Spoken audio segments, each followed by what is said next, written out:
बंदी छोड़ सतगुरु रामपाल जी परमेश्वर जी की जय हो। परमपिता परमात्मा सारी सृष्टि के रचनहार, कुल मालिक, असंख्य ब्रह्मांडों के स्वामी, जगत गुरु, तीनों लोकों में प्रवेश करके सबका भरण पोषण करने वाले राजाधीराज, आत्माधार, नाथों के नाथ, देवों के देव महादेव, सर्वेश्वर महेश्वर, मृत्युंजय, अजरो अमर, आदि अनादि सनातनी प्रभु, जगत पिता जगदीश्वर, श्री श्री 1008 की उपाधि के वास्तविक अधिकारी, अकाल मूर्त शब्द स्वरूपी राम वासुदेव, सर्वगतम ब्रह्म, परम पूज्य, प्रथम पूज्य, परम संत, परम पुरुष, परम धनी, परम दयालु, सत्य कबीर, हक्का कबीर, अल्लाहु कबीर, अल्लाहु अकबर, बाखबर, अल्लाह ताला, जगत के तारणहार, जगत के मुक्तिदाता, जगत के जगन्नाथ, हारे के सहारे, हिंदुओं के राम, मुसलमानों के अल्लाह, सिखों के वाहेगुरु, ईसाइयों के मसीह, दया के सागर दयानिधि, करुणा के सागर करुणानिधि, स्वयंभू परिभू, संकट मोचन, कष्ट हरण, मंगल करण, दुख भंजन, अविगत कबीर, निर्विकार निर्विषम परमात्मा, अलय अलेख सतगुरु, आदि अनादि सतगुरु, असली मर्यादा पुरुषोत्तम, असली राम, असली कृष्ण, असली घनश्याम, असली मुरारी,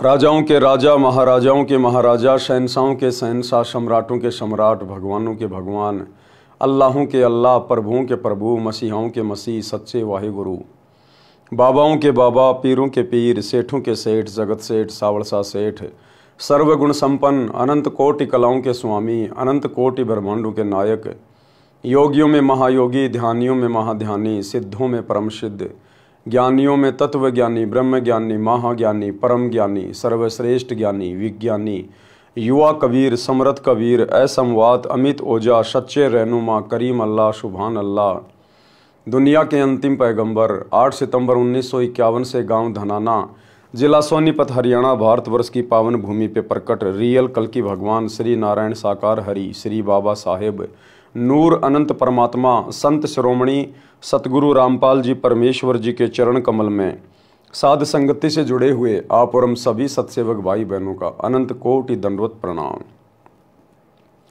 सत्साई भाई और बहनों, दया परम पिता परमेश्वर जी की, सारी सृष्टि के रचयिता की, सतगुरु रामपाल जी भगवान की, जिनके शुभ आशीर्वाद से, विशेष आशीर्वाद से, उन्हीं के कर कमल से लिखित पवित्र पुस्तक जीने की राह के ऊपर वीडियो बनाने की श्रृंखला जारी है। इसी श्रृंखला में आज हमारा ये 20वें नंबर का वीडियो है।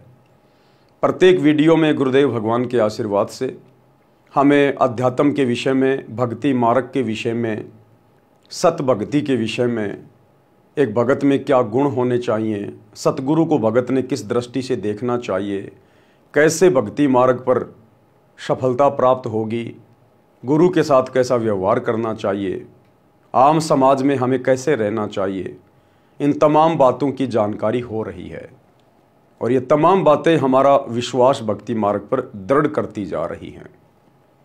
तो आज की वीडियो में हमें गुरुदेव भगवान समझा रहे हैं कि जो काल का जीव होता है, जो काल प्रेरित आत्मा होती है, जिसके संस्कार बिगड़े हुए होते हैं, वो आत्मा सतगुरु के ज्ञान को स्वीकार नहीं करती है।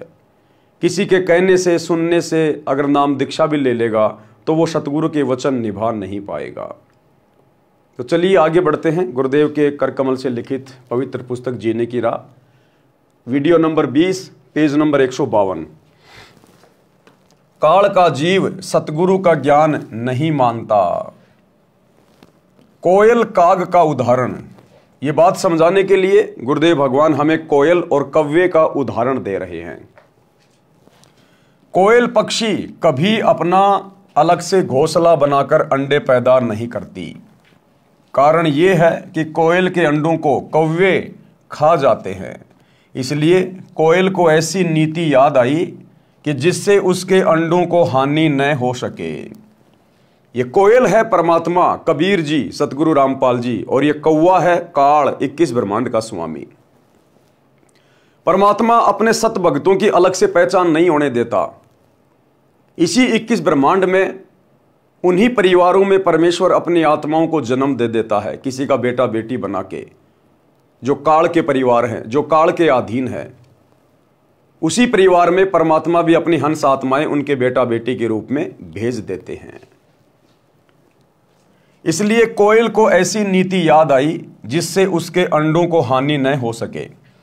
कोयल जब अंडे उत्पन्न करती है तो वह ध्यान रखती है कि कहां पर कौवी यानी फीमेल करो ने अपने घोंसले में अंडे उत्पन्न कर रखे हैं।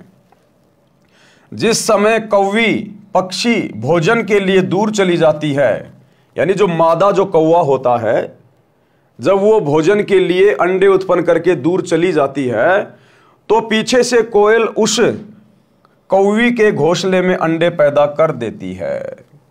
यानी सतगुरु रामपाल जी भगवान, ये कबीर परमात्मा इस काल के साथ आंख मिचोली खेलते हुए अपनी हंस आत्माओं को भी उन्हीं परिवारों में बेटा बेटी के रूप में पैदा कर देते हैं और दूर पेड़ पर बैठ जाती है या आसपास रहेगी। जिस समय कौवी घोंसले में आती है तो वह 2 के स्थान पर 4 अंडे देखती है। वो कोयल क्या करेगी, उस मादा कौवी के घोंसले में अपने अंडे उत्पन्न करके वही आसपास रहती है या दूर पेड़ पे बैठ के उनको देखती रहती है। इसी प्रकार नाम उपदेश से पहले परमात्मा अपनी आत्माओं के साथ ही रहते हैं। परमेश्वर कबीर जी, सतगुरु रामपाल जी भगवान जी, जिन अपनी अच्छी अंश आत्माओं को, जिनको आगे चलकर अपनी शरण में लेना होता है, इसी काल के परिवार में परमात्मा उनको भेज देते हैं। और उस परिवार में जब वो हंस आत्मा उत्पन्न हो जाती है किसी के बेटा बेटी के रूप में, तो परमात्मा शुरू से ही उसके साथ रहते हैं। गुरुदेव भगवान बचपन से ही उस अपनी प्यारी आत्मा के साथ में रहते हैं, उसे हर प्रकार की आपदाओं से, संकट से, बीमारियों से, परेशानियों से बचाते रहते हैं। तो वो कोयल उस कौवी के घोंसले में अंडे पैदा करके आसपास रहती है और ध्यान रखती है। जिस समय कौवी घोंसले में आती है तो वह 2 के स्थान पर 4 अंडे देखती है। वह नहीं पहचान पाती कि तेरे अंडे कौन से हैं, अन्य के कौन से हैं, इसलिए वह 4 अंडों को पोषण करके बच्चे निकाल देती है। कोयल भी आसपास रहती है। अब कोयल भी अपने बच्चों को नहीं पहचानती है। ये तो एक सांसारिक उदाहरण है भाई और बहनों, कव्य और इसका कोयल का। बाकी सतगुरु रामपाल जी परमेश्वर तो अंतर्यामी है, जानी जान है। ये परमेश्वर तो सब कुछ जानते हैं, सब कुछ पहचानते हैं कि इनमें मेरे बच्चे कौन से हैं, मेरी शरण में कौन आएगा।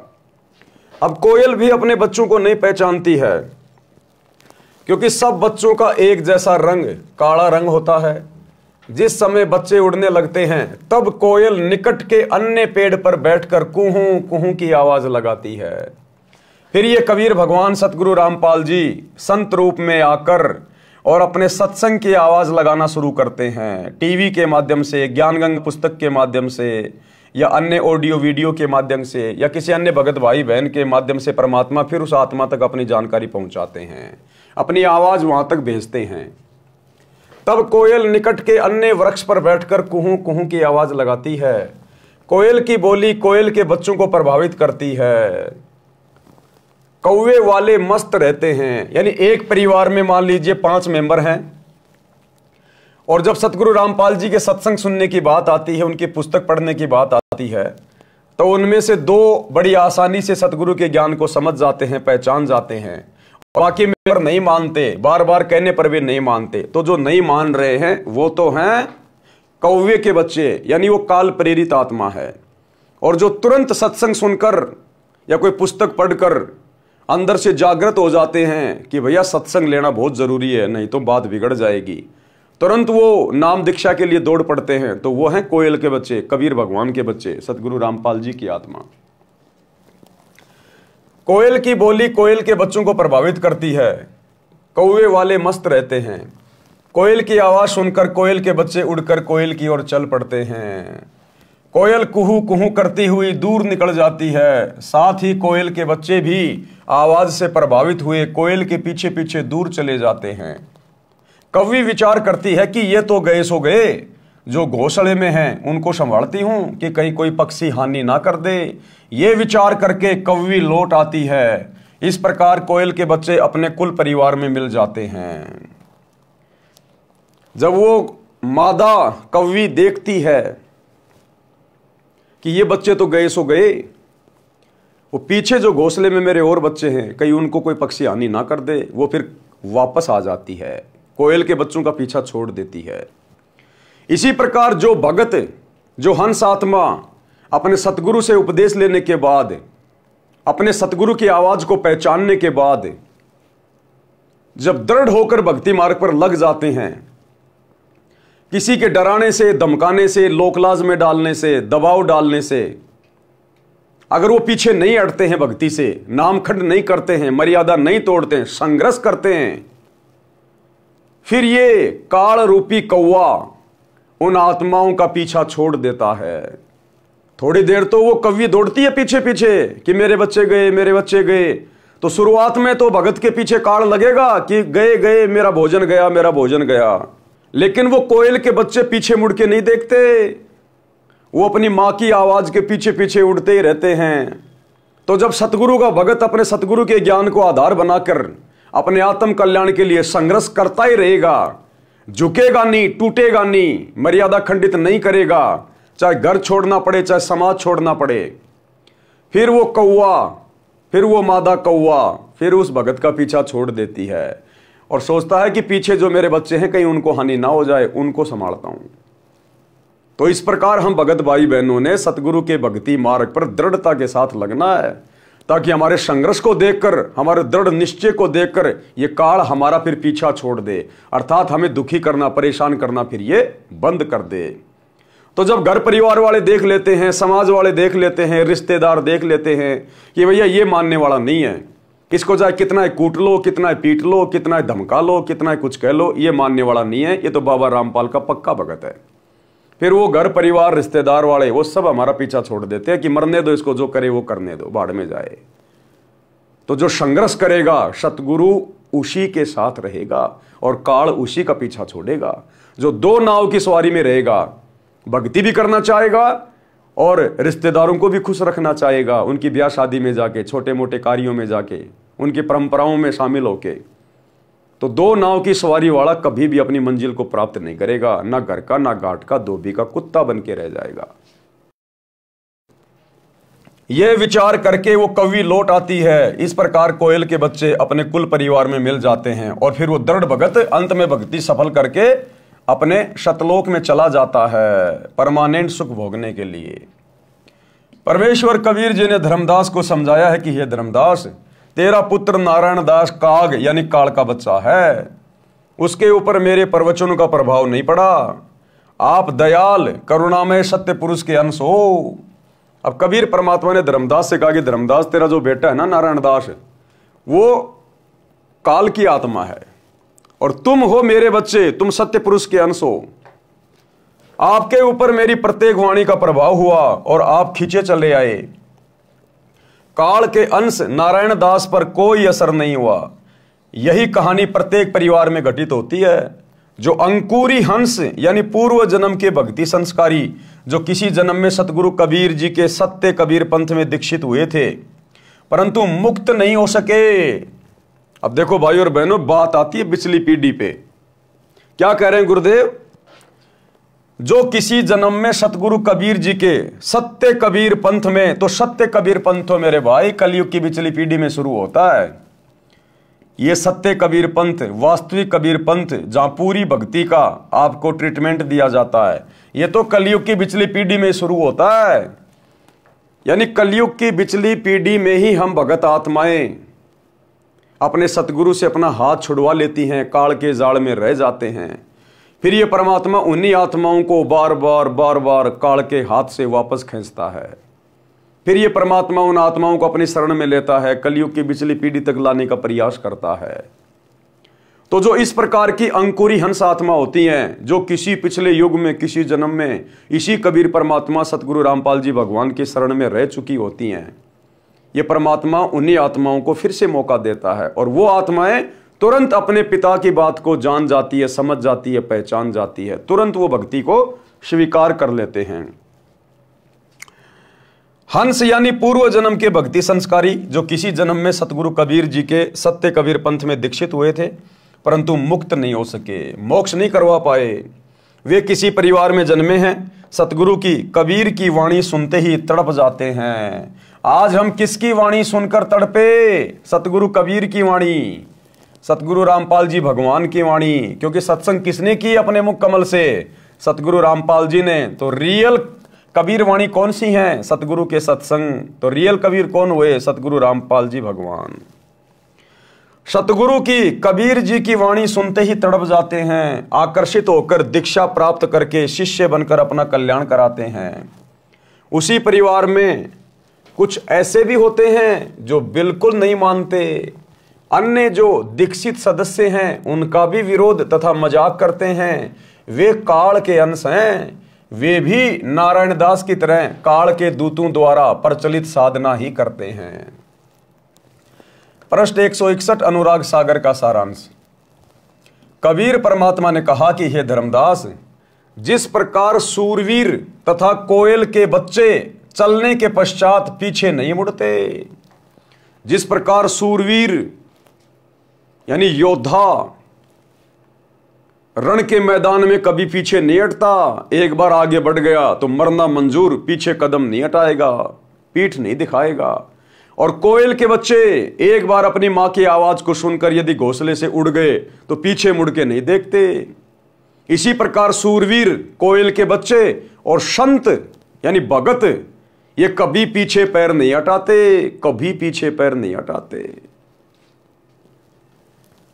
कबीर परमात्मा ने कहा कि हे धर्मदास, जिस प्रकार सूरवीर तथा कोयल के बच्चे चलने के पश्चात पीछे नहीं मुड़ते, इस प्रकार यदि कोई मेरी शरण में इस प्रकार दौड़कर सब बाधाओं को तोड़कर परिवार का मोह छोड़कर मिलता है तो उसकी 101 पीढ़ियों को पार कर दूंगा। कबीर, भगत बीज होवे जो हंसा, यानी जो अधिकारी भगत होगा, जो परमात्मा का अधिकारी अंकुरी हंस होता है, भक्ति बीज होता है। कबीर, भक्ति बीज होवे जो हंसा, तारू तास के 71 वंशा, 71 यानी 101 पीढ़ी परमात्मा उसकी पार कर देता है, यानी उनको भक्ति का अधिकारी बना देता परमात्मा। दृढ़ होकर लगा वो एक भगत और पीढ़ियों का उद्धार करवा दिया 101 का। कितना पुण्य लेके जाएगा, कितना भक्ति धन लेके जाएगा। तो यदि परिवार में एक भगत पे दृढ़ होकर ज्ञान को समझकर, ज्ञान को आधार बनाकर, गुरु को भगवान मानकर, समाज को ना देखकर, लोकलाज मर्यादाओं को ना देखकर अगर भक्ति पर दृढ़ होकर लग जाता, दीवार बन के खड़ा हो जाता है, तो वो अपनी 101 पीढ़ियों का उद्धार करवा देता है, 101 पीढ़ियों का। और अगर परिवार का कोई सदस्य जो मुखिया है, जिसने उपदेश ले लिया, और यदि वो कमजोर पड़ जाता है, भक्ति पे दृढ़ नहीं रहता, मर्यादा तोड़ देता है, बार बार नाम खंड करके बैठ जाता है, तो वो अपनी आने वाली पीढ़ियों को भी काल के मुख में भेज देता है, काल का भोजन बना देता वो। तो परमेश्वर ने वर्तमान में आप और हम सभी भगत भाई बहनों को मुख्य तौर पे चुना है। मुख्य तौर पे हम परमेश्वर की भक्ति रूपी फसल के बीज हैं, बीज। तो भाई और बहनों, हमने दृढ़ रहना, क्योंकि हमारे पीछे हमारी 101 पीढ़ियों का भविष्य जुड़ा हुआ है। कबीर, भक्ति बीज होवे जो हंसा, तारू तास के 71 वंशा। कबीर, कोयल सुत जैसे सूरा होई, ये विधि धाय मिले मोहे कोई। निज घर की सुरती करे जो हंसा, तारू तास के 71 वंशा। हंस यानी भगत के लक्षण। अब भक्ति मार्ग पर आने के बाद में भगत के अंदर क्या क्या लक्षण होने चाहिए, तब कहीं जाकर उसकी भक्ति सफलता की ओर आगे बढ़ेगी।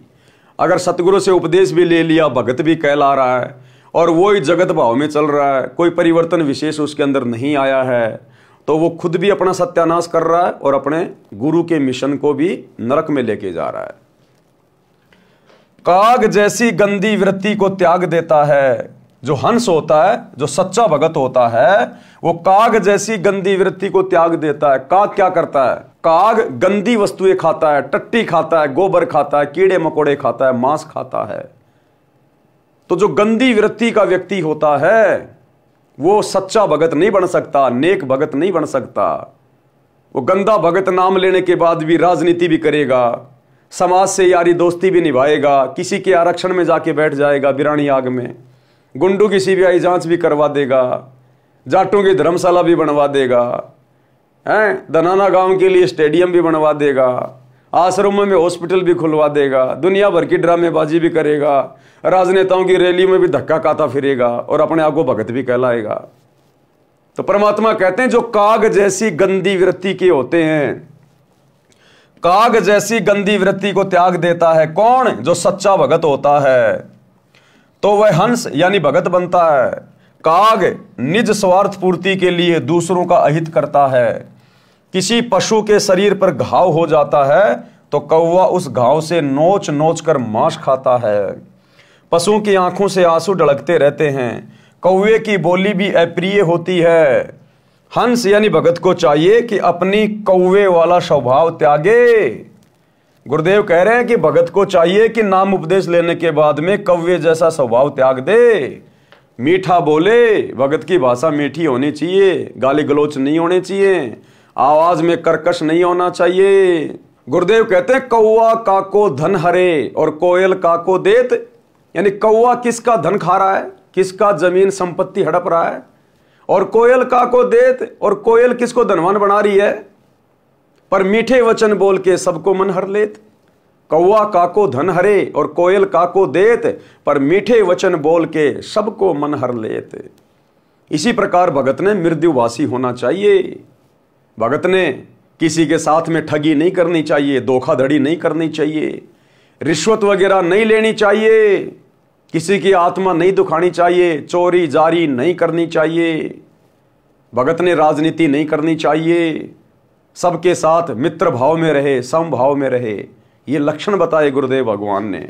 भगत ने फिर उस कव्य वाली वृत्ति को जो नाम दीक्षा लेने से पहले थी उसको छोड़ देनी चाहिए। कोए की बोली भी अप्रिय होती है। हंस यानी भगत को चाहिए कि अपनी कौवे वाला स्वभाव त्यागे, निज स्वार्थवश किसी को कष्ट ना दे, कोयल की तरह मृदु भाषा बोले। ये लक्षण भगत के होते हैं। ज्ञानी यानी सत्संगी के लक्षण हैं। अब सत्संगी भगत के और क्या लक्षण बताए गुरुदेव भगवान ने। सतगुरु का ज्ञान तथा दीक्षा प्राप्त करके यदि शिष्य जगत भाव में चलता है वह मूर्ख है। सतगुरु से दीक्षा लेने के बाद भी भगत अगर जगत भाव में चल रहा है, सांसारिक भाव में चल रहा है, तो गुरुदेव कहते हो मूर्ख है, मूर्ख। अब सतगुरु से दीक्षा लेने के बाद, इतना ज्ञान लेने के बाद अपने स्वार्थ के लिए गांव वालों के लिए स्टेडियम बना दिया, गांव वालों को खुश करने के लिए बैडमिंटन का स्टेडियम, ताकि धनाना गांव वाले धनाना आश्रम में कोई रोक टोक पैदा ना करें। तो निज स्वार्थ के लिए जगत भाव में चल रहा है गुरुजी का परिवार। ये कोऑर्डिनेटर हरियाणा के जाट आरक्षण में जाकर संगत को बैठा दिया, खुद भी जाके बैठ गए, महीने महीने तक ड्रामा करते रहे जाटों के धरनों पर, और करोड़ों रुपया चंदे के रूप में दे दिए। इसको कहते जगत भाव में चलना। भगतों ने आरक्षण चाहिए क्या इस गंदे लोक में? इस गंदे लोक में यदि किसी भगत को आरक्षण चाहिए तो वो गधा बनेगा, गधा। सतलोक नहीं जा सकता। राजस्थान के मृतक गैंगस्टर जो पुलिस एनकाउंटर में मारा जा चुका है, उसकी सीबीआई जांच का समर्थन राजपूत करणी सेना के लोग कर रहे थे, उसके समाज के लोग। जबरदस्ती सतगुरु रामपाल जी के भक्तों को सतगुरु रामपाल जी के काल प्रेरित परिवार ने जलती हुई आग में बैठा दिया। यह होता है जगत भाव में चलना। बेवजह गोहाना जाट धर्मशाला का 5वां फ्लोर गुरुदेव के दोनों लड़कों ने बनवाने का ठेका ले लिया 1 करोड़ रुपए की लागत से। संगत का ज्योति पाठ का पैसा कुएं में डाल दिया, आग में झोंक दिया। इसको कहते हैं जगत भाव में चलना। श्री राम मंदिर प्राण प्रतिष्ठा के समय जो लोग उनके दर्शन करने आ रहे थे रामलला के, जबरदस्ती जगत भाव में चलते हुए सतलोक आश्रम वालों ने, गुरुदेव के परिवार ने अयोध्या में 1 महीने का भंडारा लगा दिया। यह होता जगत भाव में चलना। भाई और बहनों, यह सत भक्ति मार्ग है। बकवाद करके कोई भी आत्मा आज तक सतलोक नहीं जा पाई। इसीलिए तो हम लोग अभी तक यही पढ़े हैं। और सतगुरु का काल के साथ एग्रीमेंट है, सतगुरु जरा भी भाईचारा फालतू का नहीं निभाएगा, पक्ष विपक्ष की भूमिका नहीं करेगा। जब तक ये आत्मा ज्ञान को आधार बनाकर इस काल लोक के दुखों से दुखी होकर सतलोक चलने की चेष्टा नहीं करेगी, जैसा भाव जैसा चाव हमारे को सतलोक से नीचे आने का चढ़ा था काल के साथ, इतना ही वो कशक, वो तड़प जब तक हमारी वापस सतलोक जाने की नहीं बनेगी, ये परमात्मा हमें स्वीकार नहीं करेगा। और जगत भाव में चलने से ये कशक कभी जिंदगी में नहीं बनने वाली। तो जो कार्य वर्तमान में गुरुदेव की गैर हाजिरी में 2014 बरवाला कांड के बाद गुरुदेव का परिवार कर रहा है, कोऑर्डिनेटर कर रहे हैं, लाखों की संगत उनके पीछे मूर्ख होकर कर रही है, ये जगत भाव वाले कार्य हैं। ऐसे कुक्रम करने से, ऐसी बकवादों में पड़ने से लाख जन्म भी सतलोक नहीं मिल सकता। तो क्या कह रहे हैं गुरुदेव, सतगुरु का ज्ञान तथा दीक्षा प्राप्त करके यदि शिष्य जगत भाव में चलता है तो वो मूर्ख है, वह भक्ति लाभ से वंचित रह जाता है। कौन सा भक्ति लाभ? मोक्ष। वह भक्ति में आगे नहीं बढ़ पाते, उसी समय उनका कनेक्शन सतगुरु से कट जाता है, फुल स्टॉप लग जाता है। भले वो माला करते रहो, आरती करते रहो, आश्रमों में आते रहो, जाते रहो, लड्डू जलेबी खाते रहो, लेकिन फुल स्टॉप लग जाता है। फिर वे सार शब्द प्राप्ति के योग्य नहीं बन पाते। इसलिए तो सतगुरु ने अभी तक किसी को सार शब्द नहीं दिया। ये सार शब्द भक्तों को वो ही दे रहे हैं जो जगत भाव में चल रहे हैं। यानी वर्तमान में भगत ही भक्तों को सार शब्द दे रहे हैं, सतगुरु नहीं दे रहा किसी को। सतगुरु तो सार शब्द के योग्य बनाने के लिए 2014 बरवाला कांड के बाद से परीक्षा ले रहा है। और भैया परीक्षा के समय में पढ़ाई नहीं होती, परीक्षा के समय में पढ़ाई नहीं होती, नए एडमिशन नहीं होते। तो ये तो अपने धार्मिक धंधे के लिए सतलोक आश्रम खोले जा रहे जगह जगह। गुरुदेव कह रहे शिष्य जब तक उपदेश लेने के बाद जगत भाव में चलेगा वो सार शब्द के योग्य नहीं बनता। तो 2014 बरवाला कांड के बाद से पूरी की पूरी संगत जो सतलोक आश्रमों से जुड़ी हुई है ये जगत भाव में तो चल रही है, भक्ति भाव है कहां इनके पास। तो कौन सा सार नाम मिल रहा है इनको? फर्जी, फर्जी सार नाम, फर्जी सार शब्द। वे सार शब्द प्राप्ति के योग्य नहीं बन पाते। यदि अंधे व्यक्ति का पैर बिस्टे यानी टट्टी या गोबर पर रखा जाता है तो उसका कोई मजाक नहीं करता। नादान व्यक्ति कोई गलती कर दे उसका कोई मजाक नहीं करता। छोटा बच्चा मां की गोद में पेशाब कर दे कोई मजाक नहीं करता। लेकिन ज्ञान प्राप्त करने के बाद, समझदार बनने के बाद, सतगुरु से उपदेश लेने के बाद शिष्य यदि जगत भाव में चलता है, बकवाद करता है, गंदी राजनीति करता है, समाज के साथ में यारी दोस्ती निभाता है, उसके बाद वो आत्मा सतगुरु की नजरों में गिर जाती है, समाज में हंसी का पात्र बनता है, हंसी का पात्र। यदि अंधे व्यक्ति का पैर बिस्टे यानी टट्टी या गोबर पर रखा जाता है तो उसका कोई मजाक नहीं करता, कोई उसकी हंसी नहीं करता। यदि आंखों वाला यानी भगत कुठोर गलत स्थान पर जाता है, पर नारी गमन, चोरी करना, मर्यादा तोड़ना, अब मर्यादा तोड़ने में सारे काम आ गए। अयोध्या में जाके भंडारा करना, जाटों का आरक्षण, गुंडों की सीबीआई जांच, जाटों की धर्मशाला, धनाना में हॉस्पिटल बनाना, स्टेडियम बनाना, ये दुनिया भर के पाखंड करना, ये सब मर्यादा तोड़ने के अंतर्गत आते हैं।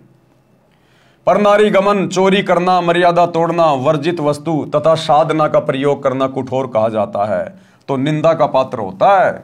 आने वाले समय में भक्ति इतिहास में गुरुदेव के बेटा बेटी, भाई बंधु, रिश्तेदार, ये कोऑर्डिनेटर, ये सब निंदा के पात्र बनेंगे, निंदा के पात्र। क्योंकि आने वाले समय में पूरी पृथ्वी पर इसी परमेश्वर का ज्ञान और इसी की मर्यादा होंगी। उस समय ये जो यादगार इन्होंने जो बनवा दी हैं गुरुदेव की गैर हाजिरी में जगत भाव में चलते हुए, ये धनाना में स्टेडियम बना दिया, यादगार बना दी कि आने वाला भगत समाज हमारे को कुठोर दृष्टि से देखे कि रे गधो, सतगुरु के परिवार में जन्म लेने के बाद भी तुम सतगुरु के मोटे मोटे नियम भी नहीं समझ पाए। सतगुरु ने तो प्रथम नाम दीक्षा के समय बता दिया कि भक्तों ने ताश भी नहीं खेलनी, कोई गेम नहीं खेलना, सहयोग नहीं करना, और तुमने ये 1 करोड़ रुपए का स्टेडियम बनवा दिया धनाना वालों के लिए, तो वो निंदा के पात्र बनेंगे। ये सात संगति के माध्यम से जो वीडियो बन रहे हैं, जो इनके कुकर्मों को दिखा रहे हैं, इन वीडियो को देख देख कर, इनके जगत भाव वाले कुकर्मों को देखकर आने वाला भगत समाज इनको निंदा की दृष्टि से देखेगा, निंदा की दृष्टि से, कि तुमसे बड़ा मूर्ख तो कोई धरती पे है ही नहीं। तुम कहलाते थे गुरु जी के बेटा बेटी, भाई बंधु, रिश्तेदार, कोऑर्डिनेटर, बड़े बड़े भगत, तुम बड़े बड़े आश्रम चला रहे थे और ज्ञान तुम्हारे को 2 दिल्ली का भी नहीं। तुमने एक भी मर्यादा गुरुदेव की सुरक्षित नहीं रखी। तो आने वाले समय में यही गुरु का काल प्रेरित परिवार समाज में निंदा का पात्र बनेगा जब गुरु जी का ज्ञान पूरी पृथ्वी पर होगा। अनुराग सागर के पेज नंबर 162 तथा 163 का सारांश, भगत परमार्थी होना चाहिए। परमार्थी जैसे गाय स्वयं को जंगल में, खेतों में घास खाकर आती है, स्वयं जल पीती है और मानव को अमृत दूध पिलाती है, उसके दूध से घी बनता है। गाय सुत यानी गाय का बच्चा हल में जोता जाता है, इंसान का पोषण करता है यानी खेत में कार्य करके। गाय का गोबर भी मनुष्य के काम आता है। मृत्यु उपरांत गाय के शरीर के चमड़े से जूती बनती है जो मानव के पैरों को कांटों कंकरों से रक्षा करती है। मानव जन्म प्राप्त प्राणी परमार्थ ना करके भक्ति से वंचित रहकर पाप करने में अनमोल जीवन नष्ट कर जाता है। मांसाहारी नर राक्षस की तरह गाय को मारकर उसके मांस को खा जाता है, वह महापाप का भागी बनता है। इस संबंध की परमेश्वर कबीर जी की निमन वाणी पढ़ें।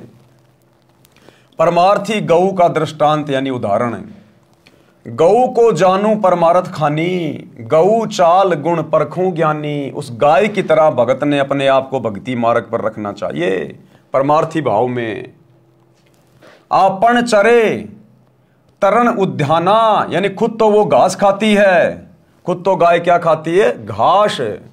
अचवे जल दे छीर निदाना, और पानी पीकर दूसरों को छीर यानी दूध देती है। तासू छीर घृत देव अगाही, फिर उस दूध से घी निकलता है। सो सुत नर के पोषक आही। गोशुत, गोशुत यानी गाय का बच्चा इंसान के पोषण के काम में आता है, अर्थात उसके फसल में उसका सहयोग करता है। खेत की बिजाई होती है, खेत की जुताई होती है गाय के बच्चों से, बैल से। बिष्टा तासों काज नर आवे, गाय का गोबर भी खेत में खाद के रूप में काम आता है। नर अग कर्मी जन्म गमावे, और इंसान मनुष्य जन्म प्राप्त करके भी उल्टे कर्म करके भक्ति ना करके अपना जन्म बर्बाद कर जाता है। टीका पूरे तब गोतन नाशा, नर राक्षस गोतन लेत गराशा। चाम तासु तन अति सुखदाई, एतिक गुण एक गोतन भाई। इतने गुण तो एक गाय में होते हैं, जबकि इंसान में कितने गुण होने चाहिए। परमार्थी संत लक्षण। गोशम संत गहे ये बाणी, तो नहीं काल करे जीवहानि। अगर गाय की तरह भगत यदि परमार्थी हो जाए, अपनी मर्यादाओं को सुरक्षित रखकर परमार्थ करना है। ये कलयुग की बिचली पीढ़ी है। परमार्थी होना बहुत अच्छी बात है, दयावान होना बहुत अच्छी बात है। दया बिना दरवेश कसाई। जिस दरवेश यानी संत में भगत में दया नहीं है, वो तो कसाई के समान है। लेकिन दया हमने केवल उतनी करनी है कि हमारी मर्यादा सुरक्षित रहे। अगर मर्यादा तोड़कर आप किसी का भला कर रहे हो, आप सबसे बड़े बुद्धू हो, सबसे बड़े मूर्ख हो आप। हमने राजा जनक की तरह आवश्यकता से ज्यादा दया भाव नहीं दिखाना। राजा जनक दयालु था, अपने आधे पुण्य उन 12 करोड़ आत्माओं के निमित्त कर दिए धर्मराज को, जो नरक में कष्ट भोग रही थी। काल ने ठग लिया, उसको पुण्यहीन कर दिया। तो हम भक्तों ने यह गलती नहीं करनी बिल्कुल भी। जैसे बाजीद ने उस बुढ़िया को अपनी सारी कमाई दे दी उस कुतिया को रोटी खिलाने के लिए, हमने ये गलती नहीं करनी। अगर हमारी भक्ति पे आंच आएगी तो चाहे दुनिया जल के मरो, हमने देखना भी नहीं है। और बाकी हमारी मर्यादाओं में रहते हुए यदि हम किसी का भला कर सकते हैं, किसी की मदद कर सकते हैं तो कीजिए, उसमें कोई दिक्कत नहीं। वो आपके ऊपर निर्भर करता है करना या नहीं करना है। परंतु मर्यादा तोड़कर किसी का भला किया, किसी के ऊपर दया दिखाई, तो फिर सबसे बड़े हम मूर्ख समझे जाएंगे, सबसे बड़े मूर्ख। नरतन लही असबुद्धि होई, सतगुरु मिले अमर है सोई। सुन धर्मनी परमारथ बाणी, परमारथ ते होय न हानि। पद परमारथ संत अधारा, गुरु सम लेई सो उतरे पारा। सत्य शब्द को परिचय पावे, परमारथ पद लोक सिंधावे। सेवा करे बिसारे आपा, यानी सेवा करे, और आपा यानी घमंड, घमंड को त्याग दे। आपा थाप अधिक संतापा, अगर खुद के ऊपर लेगा कि मैंने ये परमार्थ कर दिया, मैंने ये भलाई का काम कर दिया, मैंने इतनी सेवा कर दी, कहते फिर उसके ऊपर संकट आएगा, दुख आएगा। ये नर अश्चातुर बुद्धि माना, गुण शुभ कर्म कहे हम ठाना। ऊंचा कर्म अपने सिर लीन्या, अवगुण कर्म पर सिर दीन्या। यानी जो मुख्य मुख्य सेवा है, मुख्य मुख्य जो महिमा है, वो तो अपने ऊपर ले ली, और जो नीचे कर्म है, जो अवगुण है, वो दूसरे के सिर पे रख दिए, तो कहते हैं वो भी भगत नहीं है। तात होए शुभ कर्म विनाशा, धर्मदास पद गहो विश्वासा। आशा एक नाम की राखै, निज शुभ कर्म प्रगट नहीं बाखै। गुरुपद रहे सदा लो लीना, जैसे जल ही न विसरत मीना। गुरु के शब्द सदा लो लावे, सत्य नाम निस दिन गुण गावे। जैसे जल ही न बिसरे मीना, ऐसे शब्द गहे परवीना। पुरुष नाम को अस पर भाऊ, हंसा भौरी ने जग में आऊं। निश्चय जाए पुरुष के पासा, कूरम कला परखूं धर्मदासा। अब गुरुदेव इनका सरलार्थ कर रहे हैं कि भगत ने किस प्रकार से परमार्थी होना है। परमेश्वर कबीर जी ने धर्मदास जी के माध्यम से मानव मात्र को संदेश व निर्देश दिया है। कहा है कि मानव को गाय की तरह परमार्थी होना चाहिए। जिनको सतगुरु मिल गया है वे तो अमर हो जाएंगे, घोर पापों से बच जाएंगे।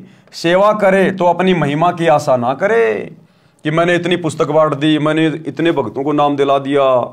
ये बिल्कुल अपने ऊपर ना ले भगत। सेवा करे तो सेवा भाव से करे, मान बढ़ाई की इच्छा ना रखे, इज्जत प्राप्ति की इच्छा ना रखे। सेवा करे तो अपनी महिमा की आशा ना करे। यदि अपने आप को मान बढ़ाई के लिए अपने आप को महिमावान मान लेगा तो उसको अधिक कष्ट होगा, शुभ कर्म नष्ट हो जाएंगे। उपदेशी केवल एक नाम की आशा रखे, केवल अपने गुरुदेव भगवान की आशा, केवल इनके सत भक्ति मंत्रों की आशा, दुनिया के आगे हाथ न फैलाए और किसी देव महादेव से मोक्ष की या धन प्राप्ति की कोई भी भौतिक इच्छा की डिमांड ना करे। केवल अपने गुरुदेव से आशा रखे, उनकी भक्ति पे लगे रहे, नाम का सुमरण करता रहे। उपदेशी केवल एक नाम की आशा रखे, मान बढ़ाई की चाहत हृदय से त्याग दे, अपने शुभ कर्म दान या अन्य सेवा किसी के सामने ना बताए कि मैंने इतना दान कर दिया, मैंने इतनी सेवा कर दी। हाँ, वैसे यदि बताना है, किसी कारणवश यदि बताना पड़ जाए तो हम बता सकते हैं, लेकिन मान बढ़ाई की चाहत में नहीं कि मैंने इतने पाठ करा दिए, मैंने इतना रुपया दान कर दिया। मान बढ़ाई के हिसाब से नहीं, दूसरों में इज्जत प्राप्ति के लिए नहीं। वैसे यदि कोई कारण हो जाए, बताना पड़ जाए तो आदि नौकर कि भाई दास की तो क्या औकात है। परमात्मा ने दास के ऊपर दया बख्शी, मालिक ने 2 पैसे का इंतजाम करवाया, मालिक ने दास को प्रेरणा की और परमात्मा ने अपने आत्म कल्याण के लिए परमात्मा के चरणों में समर्पित कर दिए। भाई इस हिसाब से अहंकार में आके नहीं कि मैं महीने में 2 पाठ करवाता हूं, तू करवा के दिखाना, वो मारा जाएगा। फिर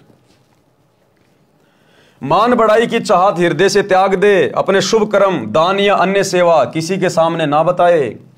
गुरु जी के पद यानी गुरु की शरण में ऐसे रहे जैसे जल में मछली रहती है।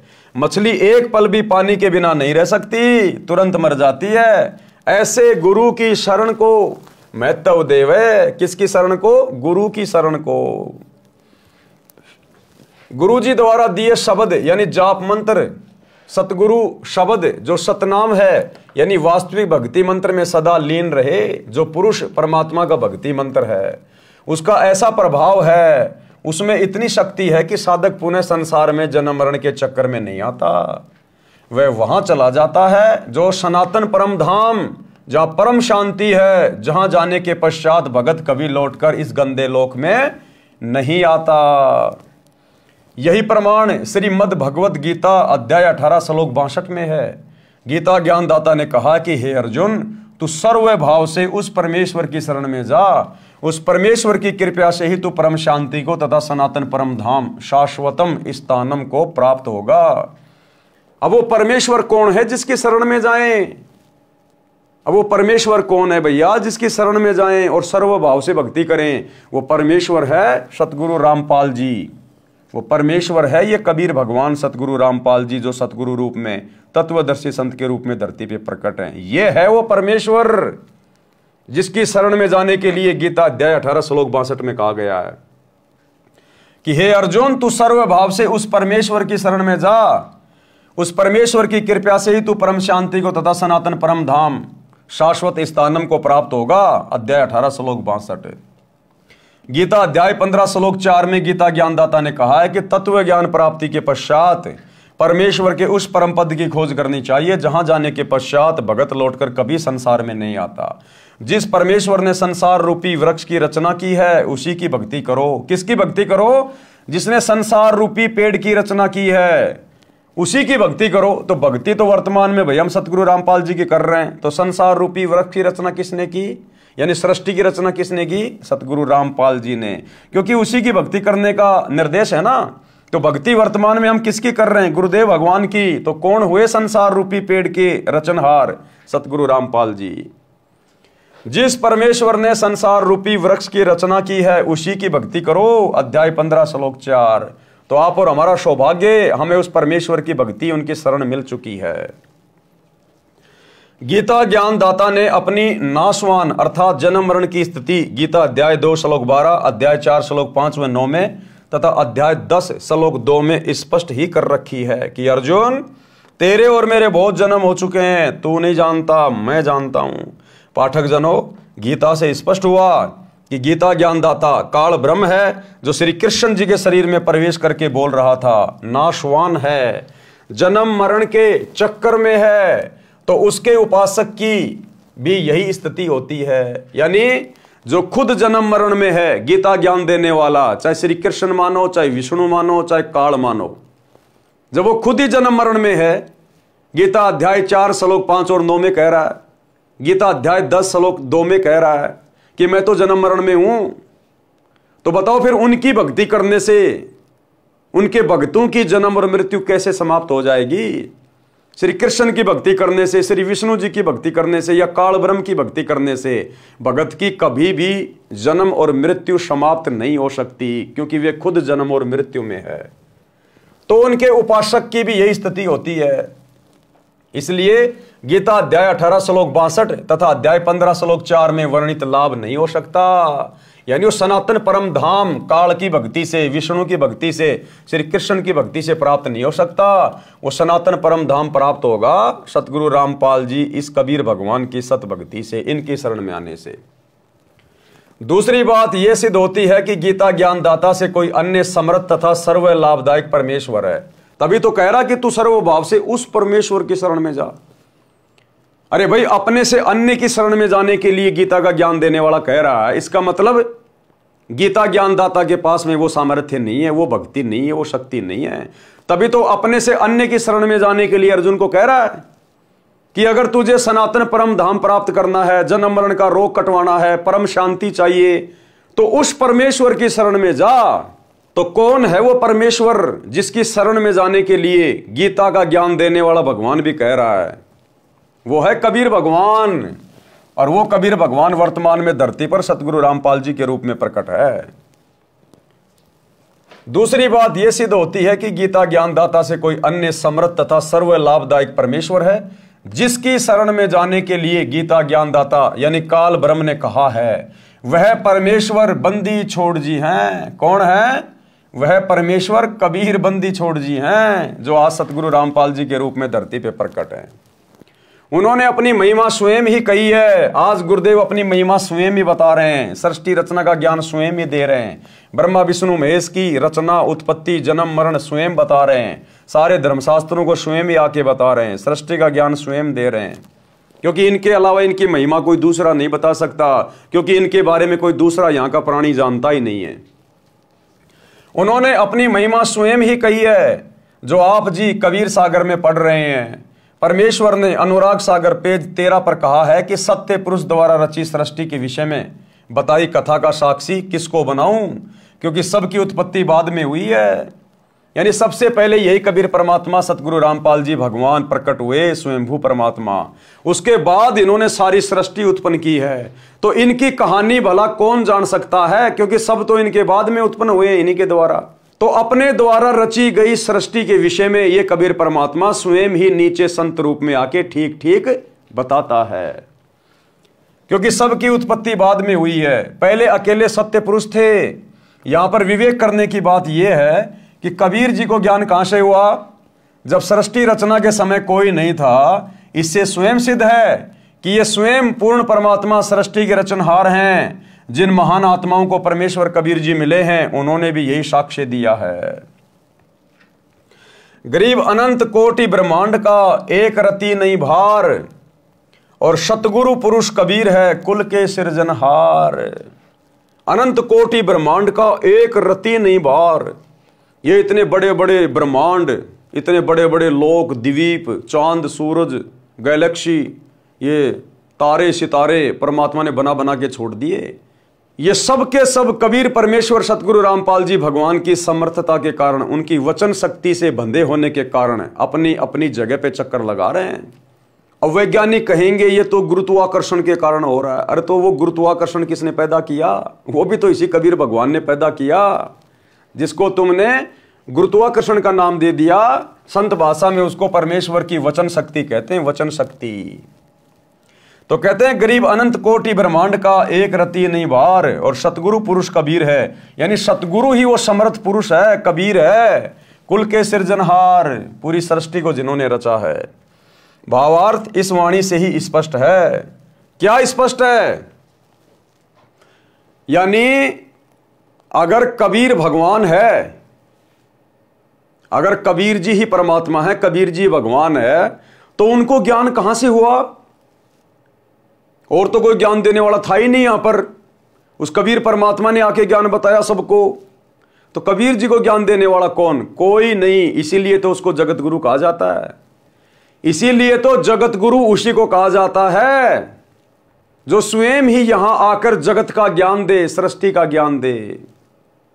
और 650 साल पहले उस कबीर परमात्मा ने भी कंप्लीट ज्ञान नहीं दिया था। धर्मदास मेरी लाख दुआई, ये मूल ज्ञान कहीं बाहर न जाई। ये मूल ज्ञान तो आज दिया है सतगुरु रामपाल जी ने। कौन हुए सतगुरु रामपाल जी? संतों की वाणी है अनमोल, इसे ना समझ सके अनबोल। साहिब ने भेद दिया सब खोल, अपनी सतलोक राजधानी का। आज खोला है वो भेद पूरा का पूरा साहिब ने। तो आज भेद खोलने वाला कौन? सतगुरु रामपाल जी। तो कौन हुए साहेब? साहेब ने भेद दिया सब खोला, अपनी सतलोक राजधानी का। 650 साल पहले तो भेद खोलना ही नहीं था, ये तो आज खोला है। तो कौन हुए? गुरुदेव, स्वयं कबीर परमात्मा। तो गुरुदेव कह रहे हैं इस वाणी से ही स्पष्ट है कि फिर सतगुरु रामपाल जी को ज्ञान कहां से हुआ? इनको ज्ञान किसने दिया? इनको किसी ने ज्ञान नहीं दिया। ये जगत गुरु हैं। जगत गुरु को किसी से ज्ञान लेने की जरूरत नहीं है। जो दूसरे से ज्ञान लेके आगे ज्ञान देता वो जगत गुरु नहीं होता। तो सारी सृष्टि की रचना गुरुदेव भगवान ने की है, यही कबीर भगवान है। और वर्तमान में परमात्मा अपने ओरिजिनल स्वरूप को, नूरी रूप को हल्का करके, छुपा के संत रूप में हमारे समक्ष प्रकट हैं, विद्यमान हैं, और ज्ञान से अपनी पहचान करवाना चाहते हैं, ना कि चमत्कार दिखा के। तो जो अधिकारी आत्मा होंगे, जो अधिकारी हंस होंगे, वे ही ज्ञान को आधार बना के अपने गुरु को परमात्मा मानेंगे, कबीर जी मानेंगे, अन्यथा नहीं स्वीकार कर सकते। कूरम कला परखो धर्मदासा। अब ये कूरम कला क्या है? कूरम यानी कछुआ। तो कछुआ क्या करता है? उसके अंदर क्या योग्यता है? भगत के अंदर वैसी योग्यता होनी चाहिए। कूरम कला, कूरम कला का भावार्थ है कि जैसे कूरम यानी कछुआ आपत्ति के समय अपने मुख तथा पैरों को अपने अंदर छुपाकर निष्क्रिय हो जाता है। जब कोई आपत्ति का अंदेशा होता है, कोई संकट लगता है, तो कछुआ अपने मुंह को और अपने चारों पैरों को अंदर सिकोड़ लेता है, और आपत्ति टलने के बाद फिर वापस धीरे धीरे बाहर निकाल लेता है। इसी प्रकार समझदार भगत वही है जो कूरम कला का उपयोग करे। आप कहीं किसी को ज्ञान समझा रहे हो, सामने वाला हावी हो गया काल प्रेरणा से, तो भगत ने कूरम कला का प्रयोग करना चाहिए। तुरंत चुपचाप हो जाए, मुंह के ताला लगा ले कि ठीक है भैया, ठीक है भगत जी, हमने तो समझाना था समझा दिया, बाकी देखो आपकी मर्जी। आप भी विद्वान हो, आप भी समझदार हो। अब ठीक है, आप नहीं मान रहे तो आप फिर ठीक है, फिर आप कह रहे हो सही है। तो ये उसको शांत करने का मूल मंत्र है। उसके साथ में लड़ना नहीं, झगड़ना नहीं कि नहीं मैं जो कह रहा हूं वो ही सही है, तू झूठ है, तो वो तो काल प्रेरित है, 2 मिनट में थप्पड़ मुक्की पे आ जाएगा। तो परमात्मा कहते हैं कोई मानता तो ठीक है, नहीं मानता है, ज्यादा हावी होता है, कोई लड़ाई झगड़ा करता है जानबूझ के किसी भी बात को लेकर, तो उसी समय शांत हो जाओ, चुपचाप हो जाओ, बिल्कुल आधीन कछुए की तरह, और जैसे माहौल शांत हो जाए निकल लो। कूरम कला परखो धर्मदासा भावार्थ है कि जैसे कूरम यानी कछुआ आपत्ति के समय अपने मुख तथा पैरों को अपने अंदर छुपाकर निष्क्रिय हो जाता है, आपत्ति टलने के तुरंत पश्चात अपने मार्ग पर चल देता है। इसी प्रकार भगत को चाहिए कि यदि सांसारिक व्यक्ति आपके भक्ति मार्ग में बाधा उत्पन्न करें तो उनको उलटकर जवाब ना देकर अपनी भक्ति को छुपाकर सुरक्षित रखें। यानी उनके साथ में लड़ाई झगड़ा करके, वाद विवाद करके, गाली गलौज करके अपनी भक्ति का सत्यानाश ना करें, शांत हो जाएं। सामान्य स्थिति होते ही फिर उसी गति से साधना करें। इस प्रकार करने से निश्चय जाए पुरुष के पासा, वह साधक परमात्मा के पास अवश्य चला जाता है। क्यों? क्योंकि जब हम अपने गुरुदेव के द्वारा बताए गए फॉर्मूलों को अपने जीवन में लागू करेंगे तो तो हमें 101% सफलता प्राप्त होगी, क्योंकि गुरु हमें वही फॉर्मूला बताएगा जो बिल्कुल स्वयं सिद्ध है।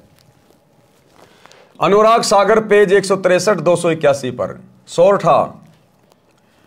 आनंद धाम अमोल हंस तहां सुख बिल सही, हंस करे किलोल पुरुष तनु छवि निरखही।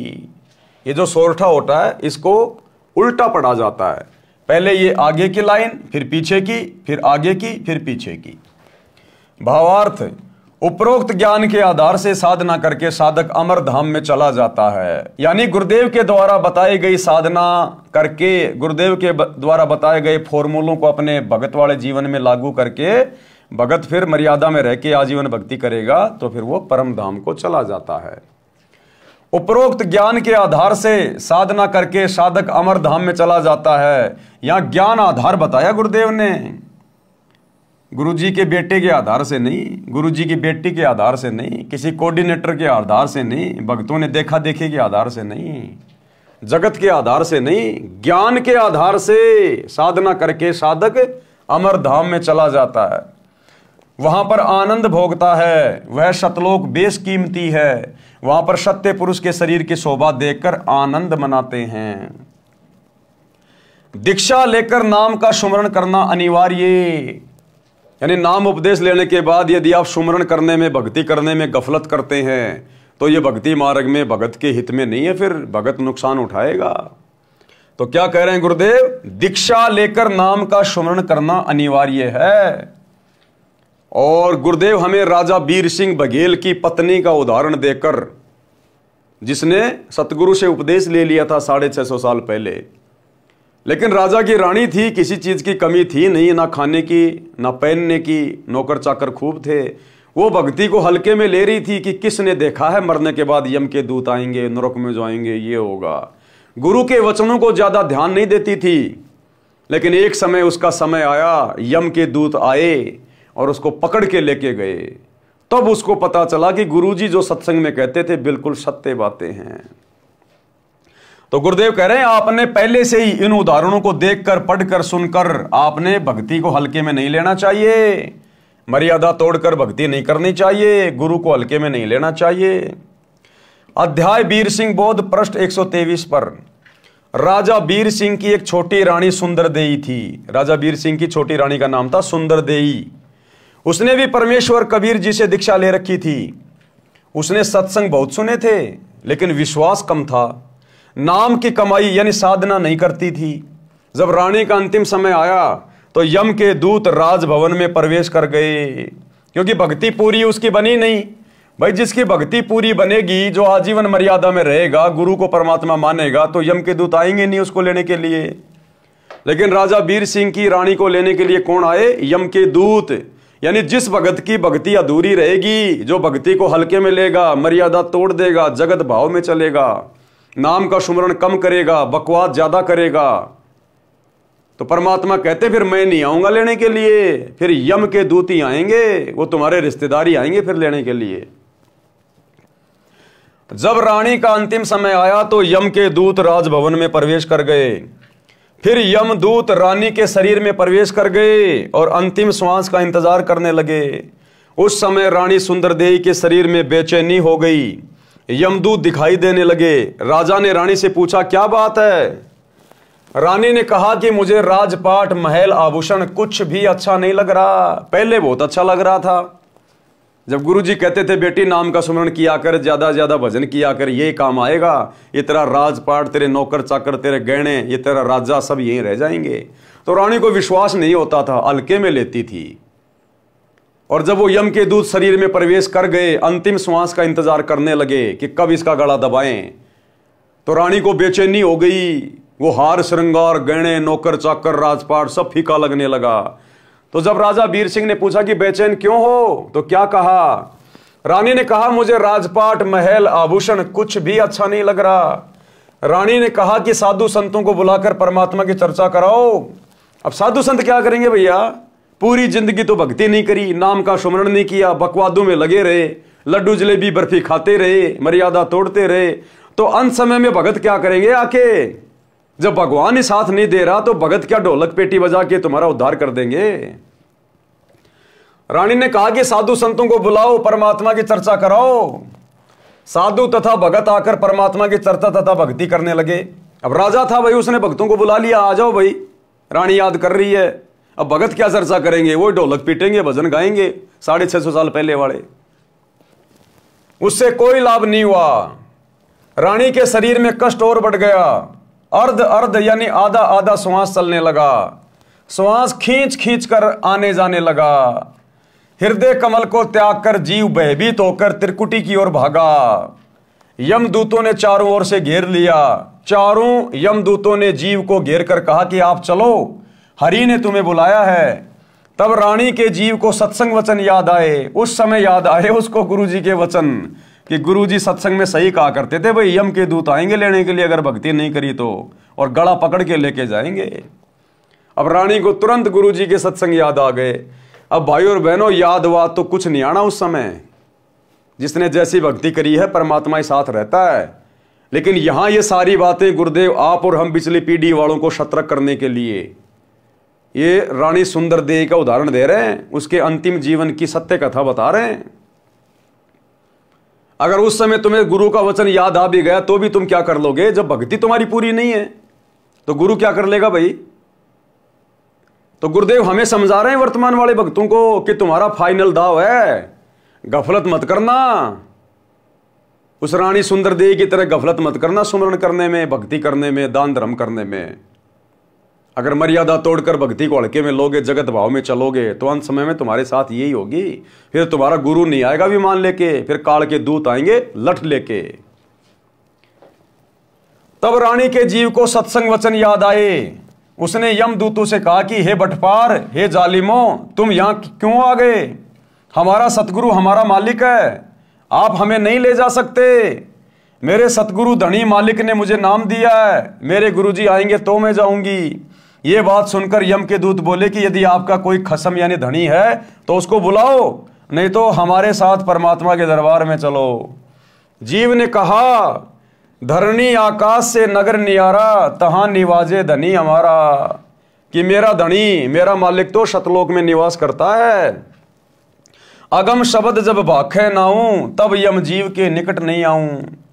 भावार्थ, पहले तो रानी को विश्वास नहीं हो रहा था कि जो सतगुरु जी सत्संग में ज्ञान सुना रहे हैं वह सत्य है। वो सोचती थी कि ये केवल कहानी है, क्योंकि सब नौकर नौकरानी आज्ञा मिलते ही दौड़ आते थे, मनमर्जी का खाना खाती थी, सुंदर वस्त्र आभूषण पहनती थी। उसने सोचा था कि ऐसे ही आनंद बना रहेगा। ये तो पिछले जन्म की बैटरी चार्ज थी, वर्तमान में चार्जर मिला तो चालू नहीं किया, यानी साधना नहीं की। जब बैटरी की चार्जिंग समाप्त हो जाती है, बैटरी डाउन हो जाती है, तो सारी सुविधाएं बंद हो जाती हैं। फिर ना पंखा चलता है, ना बल्ब जगता है, बटन दबाते रहो, कोई क्रिया नहीं होती। इसी प्रकार जीव का पूर्व जन्म की भक्ति का धन यानी चार्जिंग समाप्त हो जाती है तो सारी सुविधाएं छीन ली जाती है, जीव को नरक में डाल दिया जाता है। तब उसको अकल आती है, उस समय वक्त हाथ से निकल चुका होता है, उस समय वक्त हाथ से निकल चुका होता है। कितना चिल्ला लेना, फिर कुछ बात नहीं बनेगी, केवल पश्चाताप और रोना शेष रह जाता है। रानी सुंदर देवी ने सत्संग सुन रखा था, पूर्ण सतगुरु से दीक्षा ले रखी थी, नाम की कमाई नहीं की थी, वह गुरुद्रोही नहीं हुई थी, गुरु निंदा नहीं करती थी। रानी ने सतगुरु को याद किया कि हे सतगुरु, हे मेरे धनी, मेरे को यमदूतों ने घेर रखा है, मुझ दासी को छुड़ाओ। मैंने आपकी दीक्षा ले रखी है। आज मुझे पता चला कि ऐसी आपत्ति में ना पति काम आता है, ना पत्नी, ना बेटा, ना बेटी, ना भाई बहन, ना राजा प्रजा, कोई सहायक नहीं होता। आप और हमें गुरुजी समझा रहे हैं कि सुधर जाओ कलयुग की पिछली पीढ़ी वालों। अंत समय कोई ना हो सहाई, अंत समय तुम्हारे कोई काम नहीं आएगा। ये तुम्हारी संपत्ति जिसके लिए तुम दिन रात एक कर रहे हो, और टाइम कर रहे हो, दुनिया को ठग रहे हो, लूट रहे हो, आगे से आगे काम धंधा बढ़ा रहे हो, हैं, 4 पैसे कमाने के लिए ना जाने क्या क्या ऊट पटांग कर रहे हो। ये तुम्हारे बेटा बेटी, भाई बंधु, रिश्तेदार, कार कोठी जवाई कुछ काम नहीं आएंगे, कुछ भी। वहां तो सतगुरु की भक्ति काम आनी है, सतगुरु की भक्ति। अगर वो नहीं करोगे तो कुछ लेना देना नहीं। रानी के जीव ने हृदय से सतगुरु को पुकारा तुरंत सतगुरु कबीर जी वहां उपस्थित हुए। कौन सतगुरु कबीर जी? जो उस समय रानी के गुरु के रूप में आए हुए थे, जो वर्तमान में हमारे गुरु जी के रूप में आए हुए हैं, ये सतगुरु कबीर जी। तुरंत सतगुरु कबीर जी वहां उपस्थित हुए। रानी ने दौड़कर सतगुरु देव जी के चरण लिए। उसी समय यमदूत भागकर हरि यानी धर्मराज के पास गए और बताया कि उसका सतगुरु आया। तो वहां पर प्रकाश हो गया। जीव ने सत सुकृत नाम जपा था, उसको इतना ही याद था, इस कारण से उसको यमदूतों से छुड़ाया तथा पुनः जीवन बढ़ाया। तब रानी ने दिल से भक्ति की। यानी सतगुरुदेव भगवान ने, इसी कबीर परमात्मा ने, जो उस समय कबीर नाम से आए हुए थे, उस रानी सुंदरदेवी के गुरुजी के रूप में थे, जो वर्तमान में हमारे गुरुदेव के रूप में हैं। इस परमेश्वर ने उस अपनी आत्मा को, रानी सुंदरदेवी को, यम के दूतों से छुड़वाया और उसके जीव को वापस उसके शरीर में डाला और कुछ समय उसको और दिया भक्ति के लिए। फिर रानी को दृढ़ विश्वास हो गया। उसके बाद जितना समय उसको सतगुरुदेव जी की तरफ से मिला था, पूरा समय उसने नाम सुमरण में लगाया, क्योंकि वो हकीकत से परिचित हो गई कि भैया ये राजपाट, बेटा बेटी, नौकर चाकर, खाना पीना कुछ काम नहीं आने वाला। यहां तो अपनी माला लेके परमात्मा जप ले, थोड़ा समय है। वो यम के दूत उसको 24 घंटे दिखाई देने लगे। फिर तो आप और हमें इन कथाओं के माध्यम से दिखाई देने चाहिए। हमारा मन बकवाद से दूर हटे, हमारा मन बकवादों से दूर हटे इन कथाओं को सुनकर, क्योंकि ये सत्य कथा है। सतगुरु अपनी कथाओं में झूठ का समावेश नहीं करता। तब रानी ने दिल से भक्ति की। फिर सतगुरु कबीर जी ने पुनः सतनाम सारनाम दिया, उसकी कमाई की। संसार असार दिखाई देने लगा। राज धन परिवार पराया दिखाई दे रहा था। जाने का समय निकट लग रहा था। इस कारण से रानी ने तन मन धन सतगुरु चरणों में समर्पित करके भक्ति की तो सतलोक में गई। वहां परमेश्वर सत्य पुरुष ने रानी के जीव के सामने ही अपने दूसरे रूप सतगुरु से प्रसन्न किया। वहां क्या किया?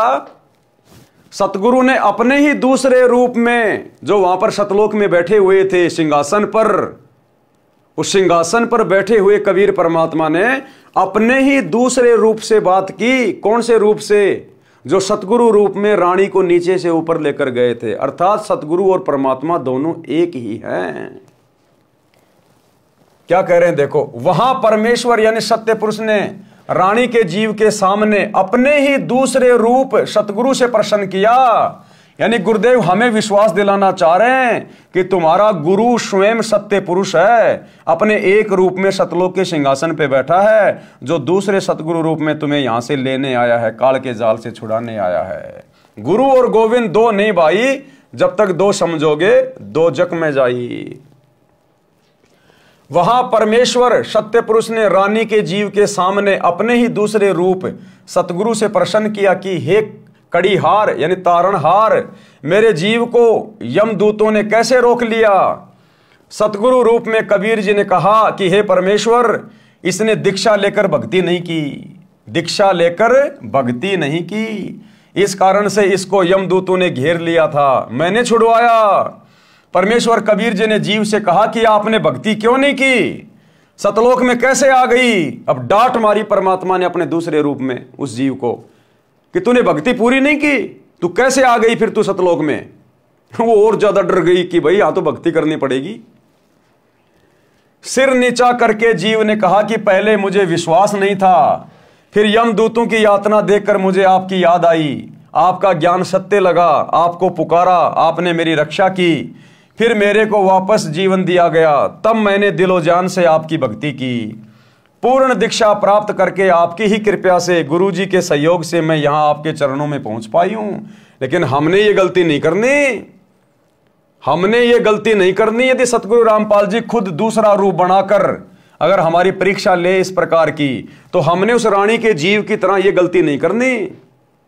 अपने गुरुजी के अलावा उस दूसरे रूप को महत्व नहीं देना, चाहे वो कितना ही चमके, कितना ही दमके, कितना ही सिंहासन पे बैठे। हमारे गुरुजी हमारे लिए परमात्मा है, परमेश्वर हैं। ऊपर स्पष्ट कर दिया कि रानी के जीव के सामने सतगुरु ने अपने दूसरे रूप में रानी से सवाल किया। तो यदि हमारी इस प्रकार की परीक्षा भी हो जाए, क्या कहते हैं गुरुदेव कि गुरु और गोविंद दोनों खड़े, किसके लागू पाए, बलिहारी गुरु अपना जिन गोविंद दियो बताए। और एक सत्संग में तो गुरुदेव ने स्पष्ट कर दिया कि जब तुम शरीर छोड़कर त्रिकुटी पे जाओगे तो वहां भी तुम्हारी परीक्षा होगी। वहां एक तरफ तो तुम्हारे गुरुजी खड़े हैं, सतगुरु रामपाल जी, और एक तरफ यदि वो कबीर भगवान भी आके खड़ा हो जाए, वैसे तो कोई दूसरा कबीर भगवान नहीं है कोई डाडी मूंछवाड़ा कहीं भी, लेकिन हमारी परीक्षा लेने के लिए गुरुजी मान लीजिए दूसरा रूप बना ले डाडी मूंछवाड़ा, तो कहते हैं एक तरफ तो त्रिकुटी पे तुम्हारे गुरुजी खड़े हैं और एक तरफ वो डाडी मूंछवाड़ा आके खड़ा हो जाए, तो गुरुदेव ने कहा कि आपने केवल अपने गुरुजी के चरण छूने, अपने गुरुजी को आदर सत्कार देना है।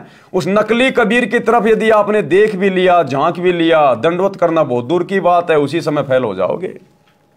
तो ये छोटा सा सत्संग गुरुदेव का हमें यही समझाएगा कि गुरु स्वयं कबीर है। चाहे लाख कबीर आके खड़े हो जाओ हमारे गुरुजी के सामने, हमने अपने गुरुजी के अलावा उनको परमात्मा की दृष्टि से देखना भी नहीं है, दंडवत भी नहीं करना है, आदर सत्कार भी नहीं करना है। सुनिए, गुरु और गोविंद दोनों खड़े हैं, वहां मान लीजिए परमात्मा दोनों रूप बना के खड़ा हो जा, एक दास का रूप और दूसरा अपना ओरिजिनल रूप, तो कहते हैं वहां भी परीक्षा होगी किसके लागू पाए। सबसे पहले कहते बलिहारी गुरु अपना, जिन गोविंदियों मिलाए, अपने गुरुजी के ही चरणों में गिरना। वहां पर परमात्मा की तरफ अगर झांक भी लिया उधर साथ होगी तो वो रिजेक्ट करेंगे आपको, यहां भी ऐसा ही होगा। अपने गुरुजी के ही चरणों में गिरना, वहां पर परमात्मा की तरफ अगर झांक भी लिया उधर साथ होगी तो वो रिजेक्ट करेंगे आपको, यहां भी ऐसा ही होगा। अपने गुरुजी के ही चरणों में गिरना, वहां पर परमात्मा की तरफ अगर झांक भी लिया उधर साथ होगी तो वो रिजेक्ट करेंगे आपको, यहां भी ऐसा ही होगा। तो वहां गुरुजी के ही चरणों में समर्पित होना है, तो भगवान प्रसन्न। तो भाई और बहनों, बात समझ में आ रही होगी धीरे धीरे, तब हम कहीं जाकर भक्ति में सफलता प्राप्त करेंगे। लेकिन वो रानी बेचारी, क्योंकि 650 साल पहले परमात्मा ने कंप्लीट मूल ज्ञान दिया नहीं था, उस रानी के जीव को पूरा विश्वास नहीं था कि कबीर जी खुद ही परमात्मा है, इसलिए वो कबीर जी को केवल अपना सतगुरु मान रही थी और परमात्मा उनके दूसरे रूप को समझ रही थी। तो क्या बोली कि पूर्ण दीक्षा प्राप्त करके आप ही की कृपा से, गुरुजी के सहयोग से मैं यहां आपके चरणों में पहुंच पाई हूं।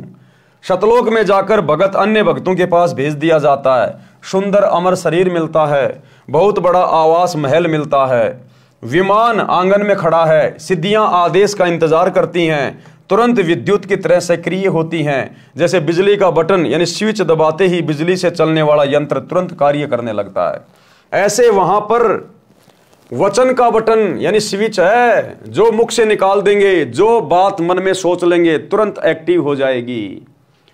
जो वस्तु चाहिए बोलिए, वस्तु पदार्थ आपके पास उपस्थित होगा। जैसे भोजन खाने की इच्छा होते ही आपके भोजनालय पर गतिविधि प्रारंभ हो जाएगी, थाली गिलास रखे जाएंगे, कुछ देर में खाने की इच्छा बनी तो सिद्धि से उठकर रसोई में रखे जाएंगे, 1 मिनट पश्चात इच्छा हुई तो भी उसी समय व्यवस्था हो जाएगी। घूमने की इच्छा हुई तो विमान में गतिविधि महसूस होगी, विमान के निकट जाते ही द्वार खुल जाएगा, विमान स्टार्ट हो जाएगा। जहां जिस द्वीप में जाने की इच्छा होगी, विचार करने पर विमान उसी ओर उड़ चलेगा। इच्छा करते ही ताजे ताजे फल पेड़ों से तोड़कर लाकर आपके समक्ष रख दिए जाएंगे। शतलोक की नकल ये काललोक है। इसी तरह स्त्री पुरुष परिवार हैं। शतलोक में 2 तरह से संतानों की उत्पत्ति होती है, शबद से तथा मैथुन से। ये हमारी परीक्षा है भाई और बहनों, शबद से तथा मैथुन से। मैथुन यानी शारीरिक संभोग करने से। ये हमारी परीक्षा के लिए गुरुदेव भगवान ने इस पुस्तक में लिखा है, जानबूझ के, कि मेरे बच्चों का दिमाग सही काम कर रहा है कि नहीं कर रहा है, या खाली बस पढ़े जा रहे हैं, थोड़ा बहुत बुद्धि विवेक का इस्तेमाल करते हैं कि नहीं करते हैं। ये जगत वाले भाई बहन नहीं समझ पाएंगे अभी इसको, मैथुन क्या है, शबद सृष्टि क्या है। ये आप और हम भक्तों की परीक्षा के लिए। तो शतलोक में जहां तक गुरुदेव भगवान ने बताया है और उनके अध्यात्म का यही निष्कर्ष निकलता है कि सतलोक में मैथुन सृष्टि नहीं है। अगर सतलोक में मैथुन सृष्टि होती तो काल को यहां भेजने की क्या जरूरत थी। सतलोक के जिस हिस्से में मैथुन सृष्टि होती है वहीं परमात्मा उसके विमान को उतार देते कि ले भाई ये गंदा कर्म तू यहां कर ले, यहां पहले से मैथुन सृष्टि चल रही है। तो एक सत्संग सुनिए जिसमें गुरुदेव ने स्पष्ट कर दिया कि सतलोक में मैथुन क्रिया से बच्चे पैदा नहीं होते, वहां पर मैथुन सृष्टि नहीं है, केवल शब्द से सृष्टि होती है। सुनिए छोटा सा सत्संग। तो सतपुरुष ने अपने कहते हैं 17 शब्द उच्चारण किए वहां सतलोक की सृष्टि रची। एक तो जैसे पूरा 10 किले हों और फिर उसमें कंस्ट्रक्शन करनी न्यारी होती है, वो रचना की। एक शब्द से उन्होंने वहां के उस सतलोक के सब द्वीप रच दिए। एक द्वीप की इतना क्षेत्र है कि ये सारे ब्रह्मांड और उस एक द्वीप के कोण में रखे जा सकते हैं, इतना बड़ा विस्तार एक द्वीप का है। तो सबसे पहले बंदी छोड़ ने एक शब्द से वहां के सभी द्वीप रच दिए और फिर 16 शब्द उच्चारण किए। शब्द से सृष्टि होती है सतलोक में, ये मैथुन सृष्टि नहीं है। और फिर 16 शब्द उच्चारण किए। शब्द से सृष्टि होती है सतलोक में, ये मैथुन सृष्टि नहीं है। और फिर 16 शब्द उच्चारण किए। शब्द से सृष्टि होती है सतलोक में, ये मैथुन सृष्टि नहीं है।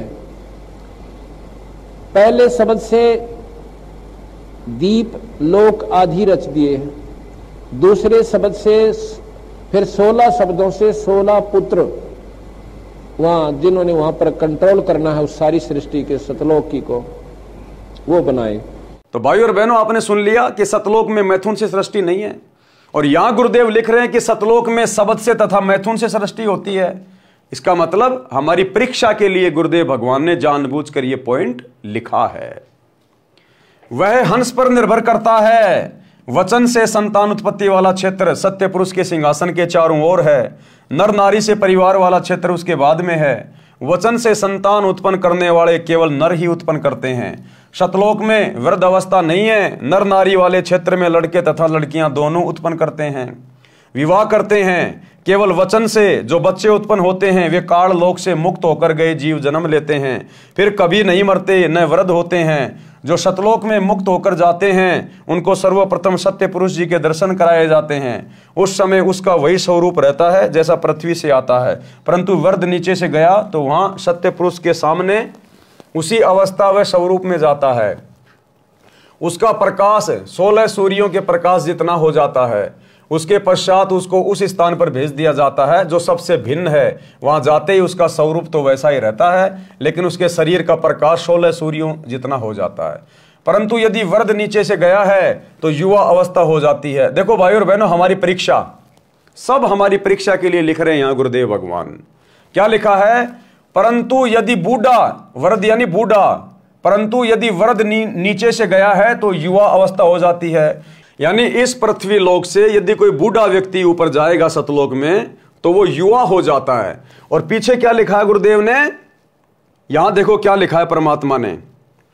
परंतु वृद्ध यानी बूढ़ा नीचे से गया तो वहां सत्य पुरुष के सामने उसी अवस्था व स्वरूप में जाता है, यानी बूढ़ा बूढ़ा ही अवस्था में जाता है। और यहां लिखा है यदि वृद्ध यानी बूढ़ा नीचे से गया है तो युवा अवस्था में हो जाती है। तो दोनों बातें एक दूसरे की विरोधाभासी हैं। तो ये हमारी परीक्षा के लिए है। कैसी परीक्षा? कि ये बूढ़ा शब्द आते ही हमारे दिमाग में तुरंत आ जाना चाहिए कि गुरुदेव ने तो सृष्टि रचना में बताया कि सतलोक में तो बुढ़ापा है ही नहीं, वहां तो जरा और मरण है ही नहीं, ना मृत्यु है ना बुढ़ापा है, वहां तो युवा शरीर रहते हैं। तो बुढ़ापा कैसे आ गया सतलोक में?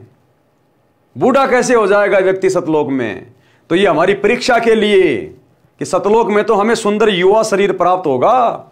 एक बार हमारा जन्म होगा शब्द से, उसके बाद हम धीरे धीरे बड़े होंगे, फिर हम युवा होंगे, फिर सदा युवा ही रहेंगे। तो बूढ़ा तो वहां कोई है ही नहीं। तो ये हमारी परीक्षा के लिए। परंतु यदि बूढ़ा नीचे से गया है तो युवा अवस्था हो जाती है। जवान है तो जवान ही रहता है, बालक है तो बालक ही रहता है। वहां पर कुछ को सत्य पुरुष के वचन से स्त्री पुरुष का शरीर मिलता है, कुछ बीज रूप में सत्य पुरुष द्वारा बनाए जाते हैं, जिनका फिर एक बार किसी के घर सतलोक में जन्म होगा, फिर परिवार बनेगा। उस स्थान पर वे हंस एक बार जन्म लेंगे जो काल लोक तथा अक्षर लोक से मुक्त होकर जाते हैं। एकांत स्थान पर रखे जाते हैं, वे दोनों क्षेत्रों में जन्म लेते हैं। वचन से उत्पन्न होने वाले तथा स्त्री पुरुष से जन्म लेने वालों में स्त्री पुरुष से उत्पत्ति की औसत अधिक होती है। ये औसत 10/90 होती है। ये 10% वचन से उत्पत्ति और 90% विवाह रीति से उत्पन्न होती है। सतलोक में स्त्री तथा नर के शरीर का प्रकाश 16 सूर्यों के प्रकाश के समान होता है। मिनी सतलोक मानसरोवर पहले है, वहां दोनों के शरीर का प्रकाश 4 सूर्यों के समान होता है। फिर आगे जाते हैं, जब परब्रह्म के लोक में बने अष्टकमल के पास पहुंचते हैं तो हंस तथा हंसनी यानी नर नारी के शरीर का प्रकाश 12 सूर्यों के प्रकाश के समान हो जाता है। फिर सतलोक में बनी भंवर गुफा में प्रत्येक व्यक्ति के शरीर का प्रकाश 16 सूर्यों के समान हो जाता है।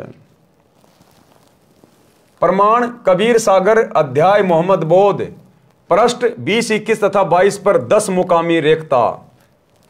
10 मुकामी रेखता। पृष्ठ 21 से कुछ अंश लिखता हूं। भया आनंद फंद सब छोड़िया पहुंचा जहां सतलोक मेरा। हंसनी नारी रूप पुण्यात्माएं हंस नर रूप पुण्यात्माएं। हंसनी हंस सब गाय बजाए के साजी के कलश मोहे लेन आए। यानी धर्मदास जी कह रहे हैं कि जब मुझे कबीर परमात्मा मेरे सतगुरु सतलोक में लेकर गए तो वहां पर सतलोक के हंस और हंसनी गाजे बाजे के साथ मेरा स्वागत करके अपने साथ ले जाने लगे। हंसनी हंस सब गाय बजाए के साज के कलश मोहे लेन आए। युगन युगन के बिछुड़े मिले तुम आए के प्रेम करी अंग से अंग लगाए। पुरुष दरस जब दीन्या हंस को तपत बहु जन्म की तब नशाए। पलट कर रूप जब एक सा कीन्या मानो तब भानु षोडश उगाए। पहुप के दीप भोजन करे शब्द की दे सब हंस पाई। पुष्प का सेहरा हंस और हंसनी सच्चिदानंद सिर छत्र छाए। दीपे बहु दमनी दमक बहु बाती की जहां घन शब्द को घमोड़ लाई। लगे जहां बरसने घनगोर के उठत तहां शब्द धुनी अति सोहाई। सुन सोहे हंस हंसनी युथ जोड़े झुंड हैं एक ही नूर एक ही रंग रागे। करत बिहार मन भावनी मुक्ति में कर्म और भरम सब दूर भागे।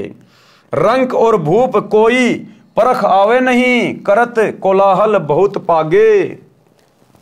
काम और क्रोध मदलोभ अभिमान सब छोड़ पाखंड सत्य शब्द लागे। पुरुष के बदन कौन महिमा कहूं जग में उपमा कछु नाही पाई। चांद और सूरज गण ज्योति लागे नहीं एक ही नख प्रकाश भाई। परवाना जिन नाद वंश का पाइया पहुंचिया पुरुष के लोक जाई। कहे कबीर यही बाती सो पाइयो सत्य पुरुष की राह सो प्रकट गाई। अब भावार्थ कर रहे हैं गुरुदेव। इस अमृतवाणी में स्पष्ट है कि परमेश्वर कबीर जी सतगुरु रूप में पृथ्वी से धर्मदास जी को लेकर सतलोक को चले तो रास्ते में 9 स्थान आए, जैसे नाशूत मलकूत, ये फारसी में शब्द हैं। इन 7 आसमानों के पार अचिंत विष्णु लोक आदि के पार जब सतलोक में पहुंचा तो धर्मदास जी कह रहे हैं कि मेरे को सत्कार के साथ यानी मेरा वेलकम करने के लिए सत्कार के साथ लेने को सतलोक के हंस यानी नर और हंसनी यानी नारी गाते नाचते ढोल आदि साज बाज बजाते हुए स्त्रियां सिर के ऊपर कलश रखकर लेने आए। उनके शरीर का प्रकाश 16 सूर्यों के समान था। मेरे शरीर का प्रकाश भी उनके शरीर के प्रकाश के समान 16 सूर्यों के समान हो गया। जो पृथ्वी लोक से मोक्ष प्राप्त करके हंस जाता है वह पुहुप द्वीप में ले जाया जाता है। वहां सर्व सुख हैं, वह सतलोक का हिस्सा है, परंतु सर्वप्रथम नीचे से गए मोक्ष प्राप्त जीव को पुहुप द्वीप में रखा जाता है। यहाँ का दृश्य बताया जा रहा है। यहाँ से इसका जन्म अन्य स्थानों में परिवार में होता है। इसके पश्चात उस स्थान का वर्णन है जहाँ नर नारी से उत्पत्ति होकर परिवार बनता है, जहाँ पर नर नारी के जोड़ों के समूह सुख से बैठे बातें करते हैं, बादल गरजते हैं, फवारें पड़ती हैं। ये भिन्न स्थान है जहाँ सतलोक निवासी पिकनिक के लिए जाते हैं। कुछ स्थान ऐसे हैं जहाँ ना बादल दिखाई देता है और वर्षा भी हो रही होती है। दीक्षा के पश्चात भगत को क्या क्या करना चाहिए उसकी जानकारी पवित्र कबीर सागर के अध्याय धर्मबोध में भी है। कृपया पढ़ें अध्याय धर्मबोध का सारांश। कबीर सागर में 33वां अध्याय धर्मबोध पृष्ठ 177 521 पर है। इस अध्याय में परमेश्वर कबीर जी ने धर्म करने का विशेष ज्ञान बताया है। यह भी स्पष्ट किया है कि कबीर परमेश्वर के सच्चे पंथ में दिन में 3 बार संध्या की जाती है। त्रिकाल संध्या जो आजकल आपको YouTube पर बहुत ज्यादा देखने को मिलेगी। भविष्यवाणियों में कि अगर आपको युग परिवर्तन में बचना है, सतयुग में प्रवेश करना है, आपने त्रिकाल संध्या करनी पड़ेगी। त्रिकाल संध्या ही एकमात्र बचाव है। अब दुनिया को पता नहीं ये त्रिकाल संध्या है क्या, ना दुनिया जानती, ना कहीं लिखी हुई। केवल वेदों में जिक्र है कि त्रिकाल संध्या साधक को करनी होती है। अब ये त्रिकाल संध्या वास्तव में क्या है, कैसे की जाती है, कैसे ये सफल होगी, ये तो भाई सतगुरु रामपाल जी से उपदेश लेने के बाद ही पता चलेगा। क्योंकि हम भगत तो जब से उपदेश लिया है रोजाना त्रिकाल संध्या कर रहे हैं पिछले 10-11 साल से। इसलिए युग परिवर्तन में आप और हमारा कुछ नहीं बिगड़ना। अगर मर्यादा में रहेंगे, गुरु पे विश्वास रखेंगे और अपनी भक्ति को, त्रिकाल संध्या को नियमित रखेंगे, भक्ति बोध हाथ में लेके, अगर पढ़े लिखे हो तो। मोबाइल में चलाने से, त्रिकाल संध्या करने से कुछ नहीं होगा।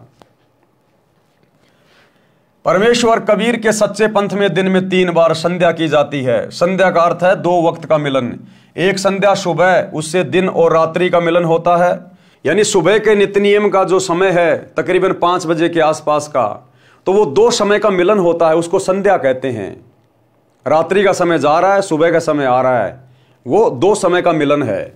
फिर दोपहर की हम रमणी करते हैं 12 से 2 के बीच में, तो उस समय 12 बजे के बाद में सुबह का दिन जा रहा है, दोपहर का दिन आ रहा है, तो वो 2 समय का मिलन हो गया। फिर रात्रि में संध्या आरती, शाम के समय जैसे सूर्य अस्त होता है तो दिन का समय जा रहा है, रात्रि का समय आ रहा है, तो वो तीसरे नंबर की संध्या हो गई, यानी 2 समय का मिलन हो गया। इसको कहते हैं त्रिकाल संध्या। एक संध्या सुबह, उससे दिन और रात्रि का मिलन होता है, रात्रि विदा होती है, दिन का शुभारंभ होता है। दूसरी संध्या दिन के 12 बजे होती है, उस समय चढ़ते दिन का दोपहर पूरा होता है, ढलते दिन की शुरुआत होती है, ये दिन की संध्या है। तीसरी संध्या शाम के समय होती है, उस समय दिन और रात्रि का मिलन होता है। वैसे आम जन शाम को संध्या कहते हैं। संध्या का अर्थ परमात्मा की स्तुति करना भी होता है। वेदों में प्रमाण है कि जो जगत का तारणहार होगा, क्या कह रहे हैं भाई और बहनों, ध्यान से सुनना। वेदों में कहते हैं कि जो जगत का तारणहार होगा, वेदों में प्रमाण है कि जो जगत का तारणहार होगा। और वर्तमान में जगत का तारणहार करने के लिए कौन आए हैं? जगत के मुक्तिदाता, जगत के तारणहार कौन है? सतगुरु रामपाल जी। जो जगत का तारणहार होगा वह 3 बार की संध्या करता तथा करवाता है।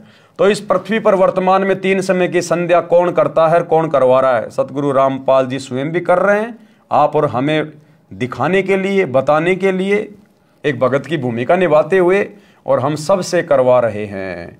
तो जगत का तारणहार कौन हुआ? ये है वो परमात्मा, जगत का तारणहार, जो हमें संध्या करवा रहा है। वेदों में प्रमाण है कि जो जगत का तारणहार होगा वह 3 बार की संध्या करता तथा करवाता है। सुबह और शाम पूर्ण परमात्मा की स्तुति आरती तथा मध्य दिन में विश्व के सर्व देवताओं की स्तुति करने को कहता है।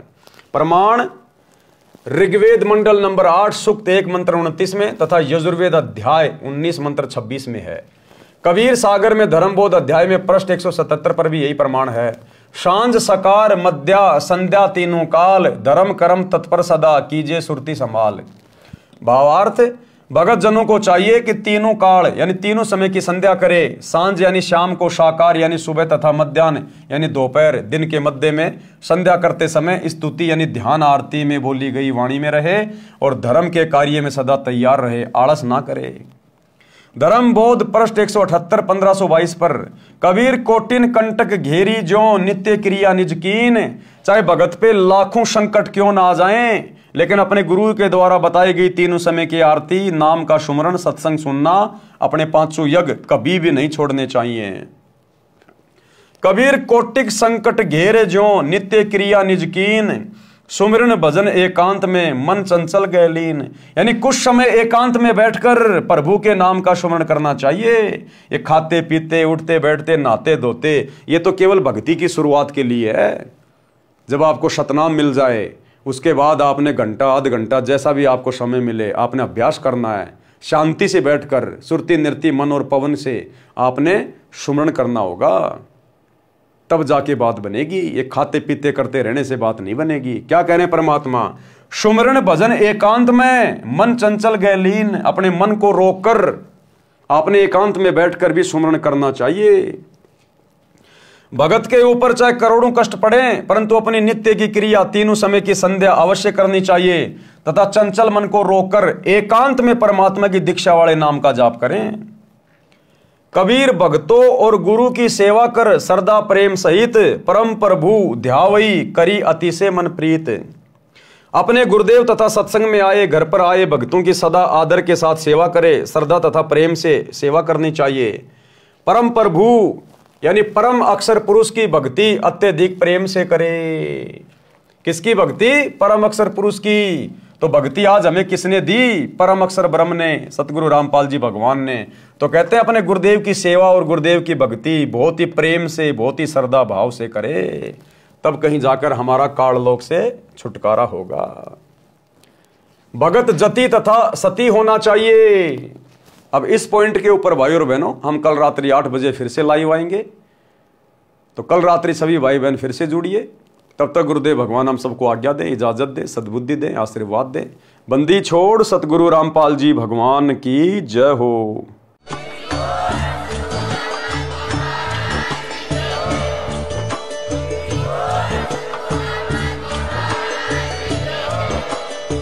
भाई जो गुरु बचन पे डट के, कट गे फंद 84 के, कट गे फंद 84 के, कट गे फंद 84 के। भाई जो गुरु बचन पे डट के, कट गे फंद 84 के।